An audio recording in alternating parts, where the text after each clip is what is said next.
4 দিনের অফিস বন্ধের দ্বিতীয় দিনটা কেটেছে বাবার বাড়িতে। হাসি, আনন্দ আর মজার আড্ডায় ভরপুর এক দিন।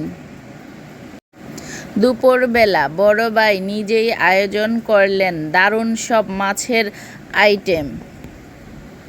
নদীর গুড়া মাছ, লাউ দিয়ে মাছের মাথা আর সরপুঁটি মাছ আলু টমেটো দিয়ে, সাথে ছিল রিডা মাছ। তবে আমি রিডা মাছটা ভিডিও করতে ভুলে গিয়েছি। স্বাদের দিক থেকে এক কথায় অসাধারণ। সবাই মিলে খাওয়া দাওয়া করে কাটিয়েছি এক আনন্দঘন দুপুর। প্রতিটা যত্ন আর আয়োজনের জন্য অসংখ্য ধন্যবাদ ভাইয়া তোমাকে। আর তোমার কারণেই আমাদের এই আজকের দিনটা স্মরণীয় হয়ে উঠেছে। আমাদের ভিডিওটি কেমন লাগলো কমেন্ট করে জানাবেন, আর ভালো লাগলে লাইক করবেন। দেখা হচ্ছে খুব শীঘ্রই পরের আরেকটি নতুন ভিডিওতে। ততক্ষণ পর্যন্ত সবাই ভালো থাকুন, সুস্থ থাকুন। আল্লাহ হাফেজ।